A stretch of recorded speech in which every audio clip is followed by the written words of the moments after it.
लियो penis र साम गिन्डिनले सन् 2012मा प्रकाशित आफ्नो पुस्तक the making of global capitalism the political economy of American इम्पायरमा 1970 पछिको विश्व व्यवस्थाको विकासको दिशाबारे निकै फरक विश्लेषण गरेका छन्।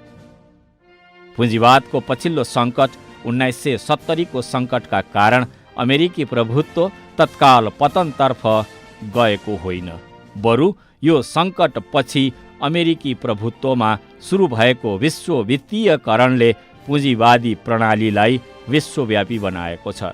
विश्व व्यवस्थामा चीनको सफलतापूर्वक प्रवेशलाई विश्व व्यवस्थाको पुनर्अभिमुखीकरण रिओरिएन्टेसन भएको भन्ने कतिपयको मतलाई खण्डन गर्दै उनी के दाबी गर्छन् भने विश्व व्यवस्थामा चीनको प्रवेशले पुँजीवादलाई पूर्ण रूपले विश्वव्यापी बनाएको छ। चीनले अमेरिकालाई पुँजीवादी केन्द्रको रूपमा विस्थापित गर्नुको सट्टा विश्व पुँजीवादी व्यवस्थामा अमेरिकाको प्राथमिक भूमिकालाई पुँजीको निरन्तर प्रभाव मार्फत टिकाइरहने जापानको जस्तो सहायक भूमिकालाई अनुकरण गरिरहेको छ। प्राध्यापक हुन फुङ हुङ आफ्नो न्यू लेफ्ट रिभ्यूको 2009 को लामो आलेख America's head servant the PRC's dilemma in the global क्राइसिसमा विश्व व्यवस्थाले कुनै आधारभूत फड्को नमारेको तर्क गर्छन्। चीन तथा पूर्वी एसियाको विकासका लागि पश्चिमी उपभोक्ता बजारमा निर्भरता र आफ्नो बचत मूल्यको सङ्ग्रहका लागि अमेरिकी वित्तीय प्रणालीमा निर्भरताका कारण विश्व व्यवस्थाले कुनै फड्को नमारेको हो। उनी भन्छन्, चीन आज पनि अमेरिकालाई सस्तो ऋण उपलब्ध गराउने र न्यून लगानीका वस्तुको निर्यात गर्ने बन्धनबाट मुक्त हुन सकेको छैन। त्यो भन्दा खराब त के भने निर्यातमुखी र घरेलु उपभोग निषेधित विकासले चीनको अमेरिका माथिको वित्त निर्भरतालाई अरू एसियाली देशको भन्दा बढी गाढा बनाएको छ।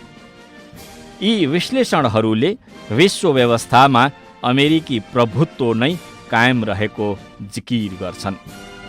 मार्क्सवादी भूगोलशास्त्री तथा अर्थशास्त्री डेभिड हार्भीले सन् 2003मा प्रकाशित आफ्नो पुस्तक द न्यू इम्पेरियलिजममा सन् 1970 देखि 2000 सम्मको विश्व व्यवस्थालाई नव उदारवादी प्रभुत्वको युगको रूपमा चर्चा गरेका छन्।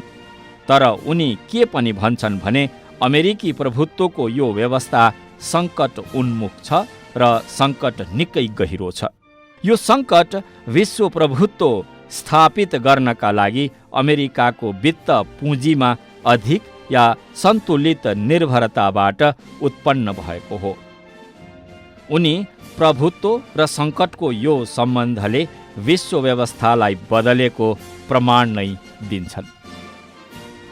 हालको विश्व व्यवस्थाको यी भन्दा अलि बेग्लै विश्लेषण पनि पाइन्छ। यी मध्ये एक बलियो विश्लेषणले आजको व्यवस्थालाई ट्रान्सनेसनल क्यापिटलिजम भन्छ।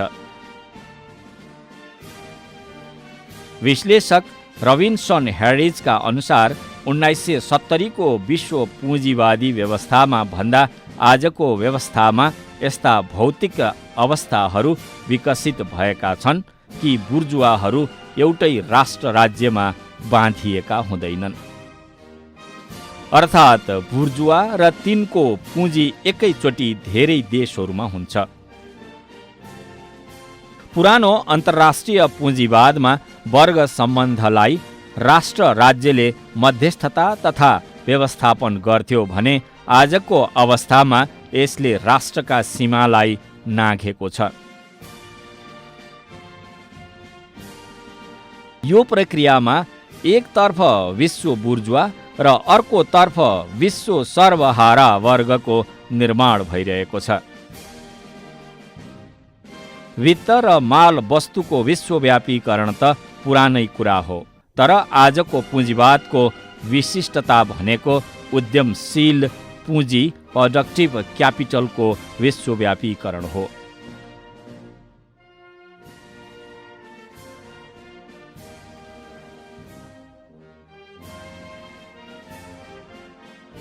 यो प्रक्रियाको एउटा देशमा रहेको औद्योगिक पुँजी अरू देशहरूमा सर्ने, विभिन्न देशहरूका पुँजी या कम्पनीहरूको मर्जर हुने आदि प्रक्रिया मार्फत अघि बढिरहेको छ।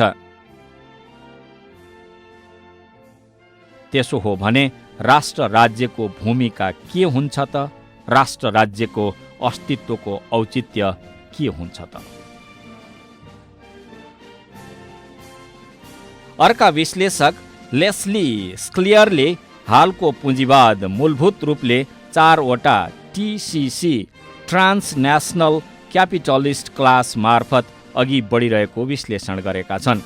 यी हुन् ट्रान्सनेसनल क्यापिटलका मालिक तथा नियन्त्रक, राजनीतिज्ञ र कर्मचारी, प्रोफेसनल्स र उपभोक्तावादी कुलीन वर्ग र सञ्चार माध्यम।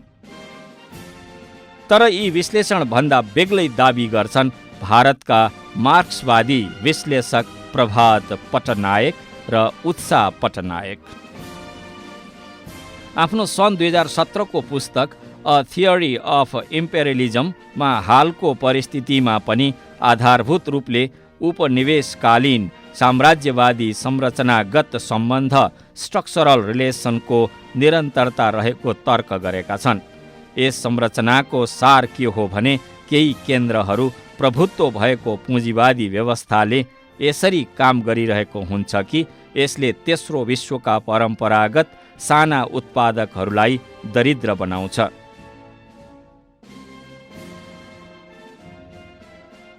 वर्तमानमा यो काम यी साना उत्पादकहरूको आय र जीविकालाई निचोरेर कम्प्रेसन गरिएको छ। यो काम स्वयं आय स्फीति इन्कम डिफ्लेसन मार्फत हुन्छ।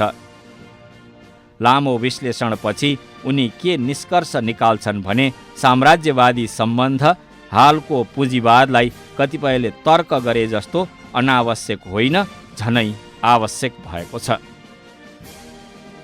यसरी यी प्रभावकारी विश्लेषण मध्ये कुनैले विश्व पुँजीवाद ट्रान्सनेसनल भइसकेको तर्क गर्छन् भने कुनैले साम्राज्यवादी सम्बन्ध झनै आवश्यक भएको, कुनैले विश्व व्यवस्थाको केन्द्र चीनतर्फ सर्दै गरेको दाबी गर्छन् भने कुनैले अमेरिकाको प्रभुत्व लामो समय रहने दाबी गर्छन्। विश्व व्यवस्थाको वर्तमान अवस्था र चरित्रको चर्चापछि अब एकछिन कुरा गरौँ यसको रूपान्तरणको सम्भावनाबारे। के पुँजीवाद ढल्ने गरी नै सङ्कटग्रस्त भइसकेको हो? वित्तीय पुँजीले हाल सृजना गरेको आर्थिक असमानता, वर्ग संरचना आदिका हिसाबले तत्काल या निकट भविष्यमा समाजवादी आन्दोलन या रूपान्तरणको सम्भावना कस्तो छ? समाजवादी आन्दोलनका लागि समाजवाद आवश्यक भएको र समाजवाद चाहने वर्गको उपस्थिति, आकार, चेतना र सङ्गठन आवश्यक हुन्न र? समाजवादी क्रान्तिका लागि सम्पत्तिबाट बेदखल भएको वर्ग ठुलो आकारमा आवश्यक हुन्छ भन्ने मान्ने हो भने हालको पुँजीवादले त्यस्तो वर्ग जन्माएको छ या जन्माउँदैछ? हाल पुँजीवादले ठुलो मात्रामा विकसित गरेको मध्यम वर्गले समाजवाद चाहन्छ? यो वर्ग समाजवादका लागि लड्छ त? यी प्रश्नहरूको निरूपण नभई समाजवादको यात्रा तय हुन सक्दैन। हालको विश्व व्यवस्थाको रूपान्तरणका बारेमा इमानुएल वालस्टिनको पुँजीवादी प्रणाली अन्तिम सङ्कट या टर्मिनल क्राइसिसमा प्रवेश गरेको र पुँजीवादको रूपान्तरणको दिशा र परिणाम किटानी गर्न अनिश्चित भएको विचार, नयाँ विश्व व्यवस्था या नयाँ सभ्यताको कमनवेल्थ निर्माणलाई उपयुक्त वातावरण तयार भएको तर अमेरिकी या पश्चिमी प्रभुत्वका चाहनाले विश्वमा लामो हिंसा या अन्त्यहीन अराजकता निम्ताउन सक्ने सम्भावना रहेको जियोभानी आरिघीको विचार र अमेरिकी प्रभुत्वको हालको विश्व व्यवस्था केही समय कायम नै रहने लियो पेनिज र साम गिन्डिन लगायतको विचारबारे चर्चा गरियो। पुँजीवादको रूपान्तरणबारे नेपाली राजनीतिज्ञ र विश्लेषकहरू कस्तो धारणा राख्छन् त? त्यो समाजवादी विचार बोक्ने कम्युनिस्ट पार्टीहरूले अगुवाई गरिरहेका छन्। यसमा दुई खालको धार त्यसमा पनि विद्यमान छ। एउटा हालसाल आएर चीनले विश्वव्यापी रूपमा नै साम्राज्यवादसँग आर्थिक क्षेत्रमा पनि र वैचारिक क्षेत्रमा पनि टक्कर लिइरहेको देखिन्छ। तर अर्कोतर्फ वाम आन्दोलन अर्को हिसाबले आफ्नो हिसाबले पनि अगाडि बढिरहेको छ र त्यो लोकप्रिय आन्दोलनको रूपमा देखा पर्दछ विभिन्न ठाउँहरूमा। ती पुँजीवादी मुलुकहरूमा देखा पर्छ, यी साम्राज्यवादी मुलुकहरूमा देखा पर्छ र त्यहाँका मजदुरहरू, त्यहाँका जनसमुदायहरू न्यायपूर्ण आन्दोलनको अगुवाई गरिरहेका छन्, अग्रपङ्क्तिमा उभिएका छन्। कहिले जातीय उत्पीडनका विरुद्धमा त्यो देखा पर्दछ, कहिले श्रम आन्दोलनको रूपमा त्यो देखा पर्दछ, कहिले आफ्नो अधिकारको आन्दोलनको रूपमा देखा पर्दछ, कहिले साम्राज्यवादी हस्तक्षेपका विरुद्धमा त्यो देखा पर्दछ। र त्यो पनि एक हिसाबले भन्नुहुन्छ भने त्यो ल्याटिन अमेरिकामा अलिक बढी देखिन्छ र त्यो अफ्रिकी मुलुकहरूमा त्यो देखा पर्दछ। तर सशक्त रूपमा अगाडि बढिरहेको त्यो ल्याटिन अमेरिकी मुलुकहरू नै हो। तर विभिन्न मात्रामा त्यो युरोपका मुलुकहरूमा पनि देखिन्छ, एसियाका मुलुकहरूमा पनि देखा पर्छ।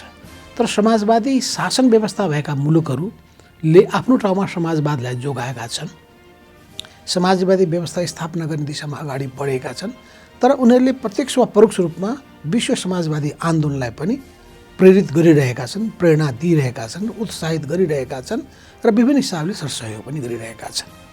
त्यसमा चाहिँ विभिन्न समाजवादी मुलुकहरू, चाहे त्यो चीनको कुरा गरौँ, चाहे त्यो भियतनामको कुरा गरौँ, चाहे त्यो क्युबाको कुरा गरौँ, वा एक हदसम्म भन्ने हो भने त्यो तहमा नभए तापनि डिपिआरकेको कुरा गरौँ या लाओसको कुरा गरौँ, अहिले समाजवादी व्यवस्था अँगालेका यी 5वटा मुलुकहरू छन्।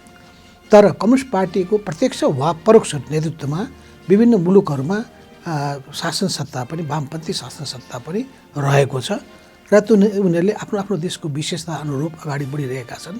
कोही प्रखर रूपमा देखा पर्न सकेका छन्, कोही अब त्यसभित्र उनको प्रखरता कमजोर हुने हुँदै गएको छ।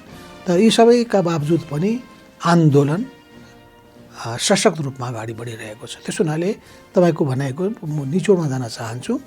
विश्वमा अहिले साम्राज्यवादको एक छत्र आधिपत्यको प्रयास भइरहेछ। तर त्यो एक छत्र आधिपत्यले कायम गर्न नसकेको हुनाले एउटा ठुलो अन्तर्द्वन्द्वबाट चाहिँ देखा परेको छ। अहिलेको फेजमा कमसेकम पुँजीवादभित्रको द्वन्द्व पुँजीवादी मुलुकभित्रहरूभित्र नै देखिया छ। अघि मैले भने जस्तो ब्रेक्सिटको कुरा, अमेरिकाको कन्फ्लिक्टको कुरा, ट्रम्पको उदयको कुरा। त्यस कारणले अहिलेको चाहिँ एक किसिमले भनौँ न, यी मुलुकहरूभित्र नै अब अविकसित क्षेत्रहरू बन्न थाले, थर्ड वर्ल्ड बन्न थाले भन्छ नि, होइन? थर्ड वर्ल्डाइजेसन अफ लस एन्जलस के भन्छ नि, लस एन्जलस कमसेकम सेटलमेन्ट केही बस्तीहरू। त्यसै गरेर बेलायतमा, होइन? त्यसै गरेर अरू युरोपियन मुलुकहरूमा अहिले नै पेरिसमै कुरा छ नि, होइन? कालाहरू, अरेबिक ओरिजिनकोहरू एक ठाउँमा बस्छन्, होइन? अनि फ्रेन्चहरू एक ठाउँमा बस्छन्, होइन? अब यो चाहिँ साह्रै ब्ल्याक एन्ड व्हाइटमा पनि पेन्ट गर्नु हुँदैन, सबै त्यस्तो पनि छैन। तर केही हदमा त्यस्तो त छ, होइन? त्यस कारणले अहिले सबभन्दा टड्कारो क्लास कन्फ्लिक्ट देखिने चाहिँ हाम्रो जस्तो मुलुकमा भन्दा विकसित मुलुकमा हो भन्ने ठान्छु म, होइन? अब त्यसको अर्थ हाम्रो मुलुकमा छैन भन्ने पनि होइन, हाम्रो जस्तो मुलुकमा पनि छ त्यो, होइन? अहिले काठमाडौँ भर्सेस अरू ठाउँ हेरौँ नेपालको, त्यो क्लियरली देखिन्छ। इन्डियामा दिल्ली, बम्बे भर्सेस अरू ठाउँ हेरौँ, त्यो टन्नै देखिन्छ। चीनमा त्योभन्दा इनइक्वालिटी फास्टेस्ट ग्रो भएको ठाउँमध्ये चीन हो। चीनमा बेतहासा इनइक्वालिटी बढाएको छ, होइन? अब त्यसलाई विभिन्न किसिमले पार्टीले आदि कारणले सोसल वेलफेयर सिस्टमले बिर्को लगाएर राखेको छ केही हदमा, होइन?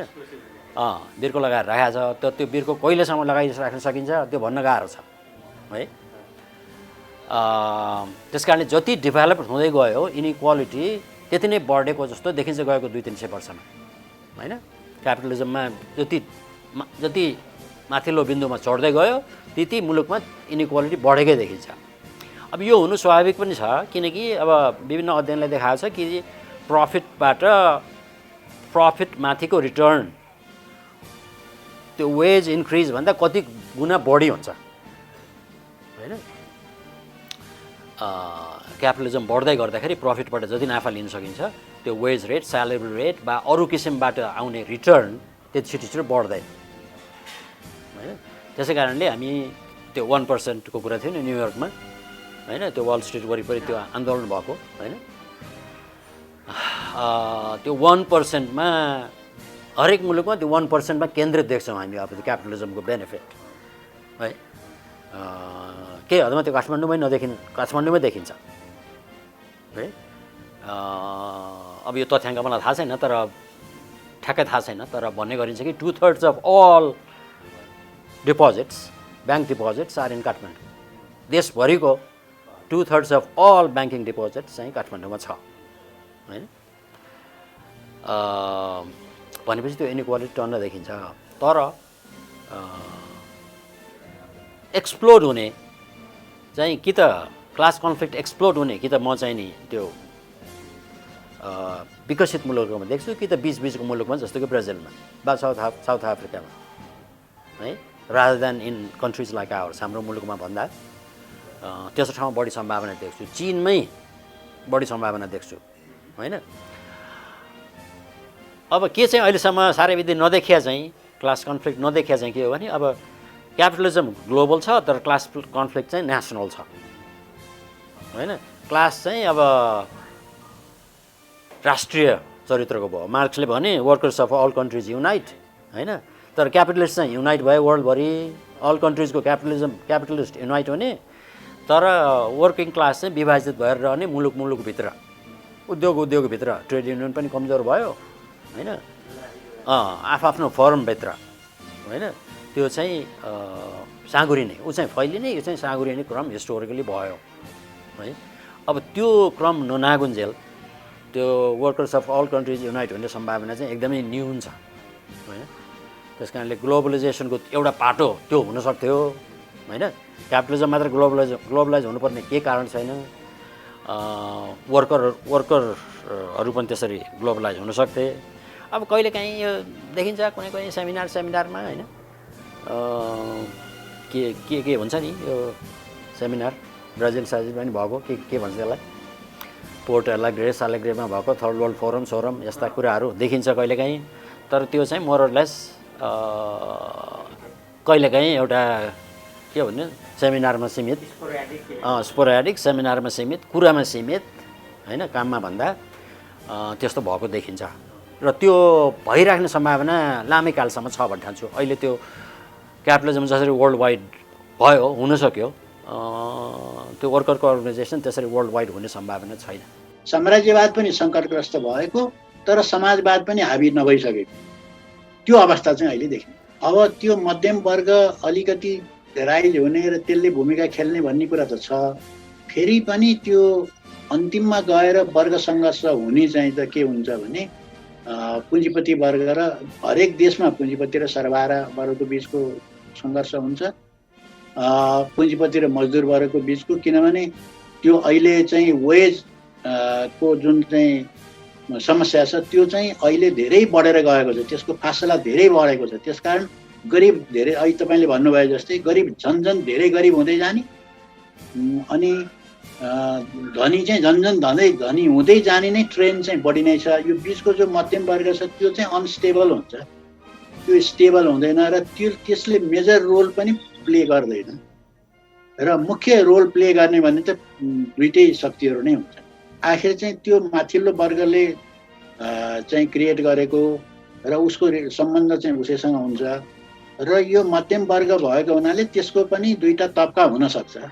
तर त्यो मुख्य ट्रेन्ड होइन। दुईटा तबका भनेको एउटा चाहिँ अलिकति माथिल्लो वर्गको तबका चाहिँ त्यसभित्रको माथिल्लो वर्गको तबका चाहिँ पुँजीपतितिर उच्च वर्गतिर जाने र अर्कोले तल्लो वर्गको आन्दोलनलाई साथ दिने, त्यो पनि हुन सक्ने सम्भावना चाहिँ हुन्छ। मध्यम वर्गको क्यारेक्टर त त्यो पनि हो।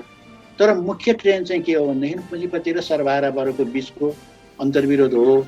र अब विश्व स्तरमा भन्ने हो भनेदेखि त साम्राज्यवादको बिचको अन्तर्विरोध पनि छ, उत्पीडित राष्ट्र र साम्राज्यवादको बिचको अन्तर्विरोध पनि छ। यी अन्तर्विरोध पनि राम्रैसँग अहिले चर्किराखेकै अवस्था। अब एउटै मात्रै के बाँकी छ भन्दाखेरि फौजी शक्तिमा मात्रै उनको चाहिँ सुप्रिमेसी कायम छ। त्यसैले फौजी शक्तिमा मात्रै सुप्रिमेसी कायम रहेको हुनाले अब प्रतिस्पर्धीहरूको विरुद्धमा, प्रतिद्वन्द्वीहरूको विरुद्धमा अथवा एसियाको विरुद्धमा चाहिँ तपाईँको फौजी प्रतिस्पर्धामा नगइकन हुँदैन भन्ने ढङ्गले चाहिँ पछिल्लो समयमा उनीहरू फौजी रणनीतिमा गइरहेका छन्। सर्वसत्तावादको संरक्षण गर्ने क्रममा, त्यसलाई सुदृढ गर्ने क्रममा, एकाधिकारलाई सुदृढ गर्ने क्रममा चाहिँ उनीहरू पछिल्लो समयमा फौजी रणनीतिमा गइरहेका छन्। र यो फौजी रणनीतिले चाहिँ कहाँ जाँदैछ त भन्दाखेरि ढिलो चाँडो चाहिँ सके तेस्रो विश्वयुद्ध हुनसक्छ, नभए पनि कमसेकम क्षेत्रीय युद्धहरू, केही छिटपुट प्रकारका युद्धहरू चाहिँ हुन सक्ने टटकारो सम्भावना देखिन्छ।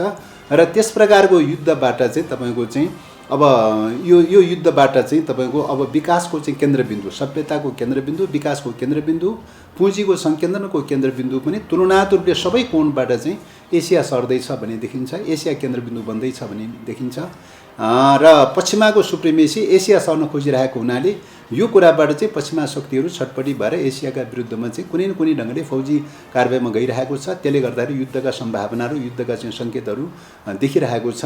र युद्धको चाहिँ यो स्थितिबाट चाहिँ यदि युद्ध पैदा भयो भने चाहिँ यो स्थितिबाट समाजवादीहरूले चाहिँ यो युद्धलाई ठिक ढङ्गले मतलब उपयोग गर्न सक्यो, ठिक ढङ्गले ह्यान्डलिङ गर्न सक्यो भने तपाईँको कैयौँ मुलुकहरू स्वाधीन बन्दै जानेछ र समाजवादी क्रान्तिको ढोका खुल्दै जानेछ। र ठिक त्यहीँनिर चाहिँ तपाईँको समाजवादीहरूले ठिक ढङ्गले कार्यदिशा अवलम्बन गर्न सकेन, ठिक ढङ्गले आफ्नो रणनीति र कार्यनीतिहरूलाई तर्जुमा गर्न सकेन भने यो युद्धबाट चाहिँ के हुनसक्छ त भन्दाखेरि चाहिँ साम्राज्यवादी शक्तिहरू फेरि पनि अर्को चाहिँ दशकौँ समयसम्म फेरि अर्को प्रभुत्व कायम राख्न सक्ने सम्भावना पनि टटकारो देखिन्छ। पहिल्यै चर्चा गरियो कि पुँजीवाद एउटा आर्थिक प्रणाली मात्र होइन, यसले आफू पुनरुत्पादित भइरहन अनिवार्य रूपले अन्य संरचना पनि निर्माण गर्दछ।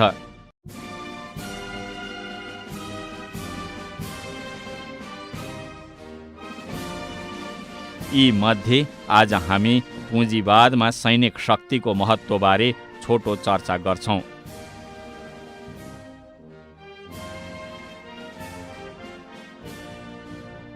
आफ्नो देशका सीमाभन्दा बाहिर जानु पुँजीवादको विकास भएका देशहरूको अनिवार्य शर्त थियो, किनकि अरू देशका साधन, जमिन, बजार, श्रम आदिमा नियन्त्रण नगरी ती देशहरूको पुँजीले द्रुत गतिमा विकास गर्नै सक्दैनथ्यो।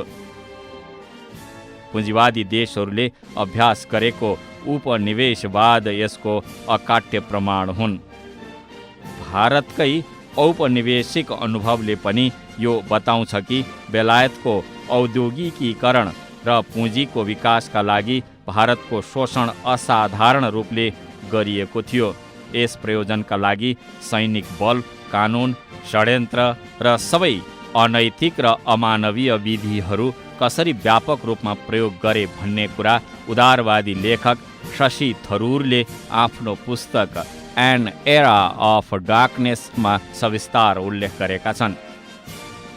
ब्रिटिस आउनु अघि बलियो स्थानीय उद्यम भएको र विश्व अर्थतन्त्रमा राम्रै हिस्सा भएको भारत ब्रिटिसहरूले छोडेर जाँदा संसारकै दरिद्र मुलुकमा पर्यो।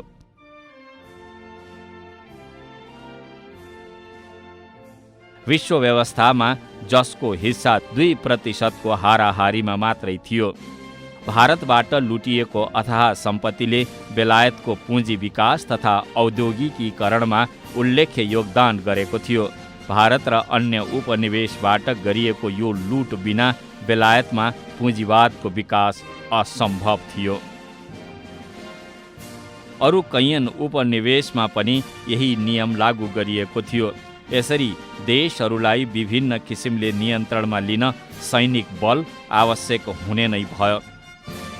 हामीले गएको 300 वर्षको अवधिमा विश्वमा भएका सैनिकीकरण, शस्त्रीकरण, युद्धहरूलाई हेऱ्यौँ भने पनि यो कुरा प्रष्ट देखिन्छ। पछिल्ला 100 वर्षमा नै संसारले 2वटा विश्व युद्धहरूको त्रासदी भोगिसकेको छ। यी 2 विश्व युद्धहरू मूलभूत रूपले पुँजीवादी व्यवस्थालाई आवश्यक पर्ने भूगोल, श्रम, बजार, कच्चा पदार्थको नियन्त्रणमा भएको चरम प्रतिस्पर्धाको परिणाम स्वरूप भएका थिए। दोस्रो विश्व युद्धपछि शान्ति, सहअस्तित्व, निशस्त्रीकरण, आदि जस्ता धारणाले विश्वव्यापी मान्यता पाए पनि सैनिकीकरण र शस्त्रीकरण झनै द्रुत गतिमा अघि बढे। पुँजीवादी कित्ताले आफ्नो मुलुक अनुकूल राज्यहरू निर्माण गर्न सैनिक बल मार्फत कतिपय देशहरूलाई अतिक्रमण गरे। भियतनाम युद्ध यो प्रक्रियाको सबभन्दा डरलाग्दो उदाहरण हो। त्यस्तै दक्षिण Korea, Cambodia, Indonesia, Egypt, Philippines, Guatemala, Chile आदि देशमा सैनिक कु मार्फत पुँजीवादले आफ्नो अनुकूल हुने सत्ताहरू खडा गर्यो।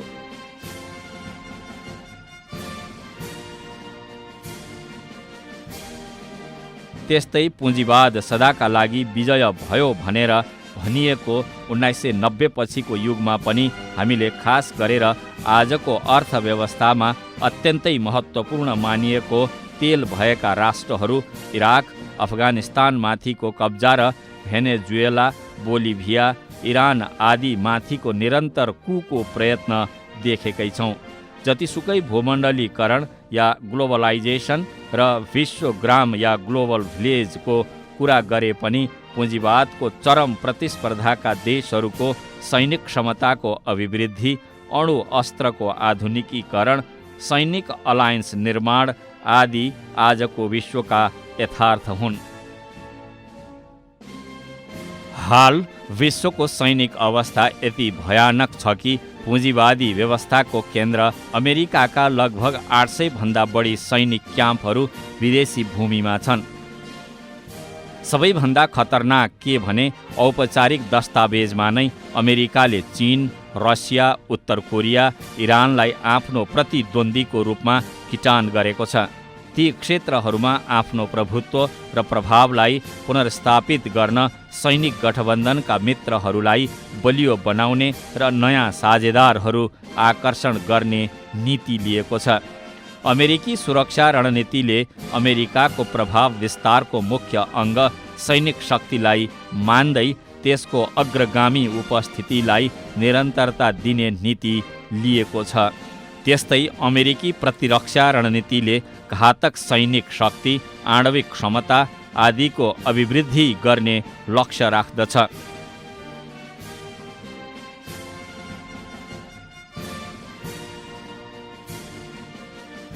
हाम्रो क्षेत्रको सामरिक नीति इन्डो प्यासिफिक गठबन्धनको रूपमा सूत्रीकृत र संस्थागत गर्न कोसिस गरिएको छ।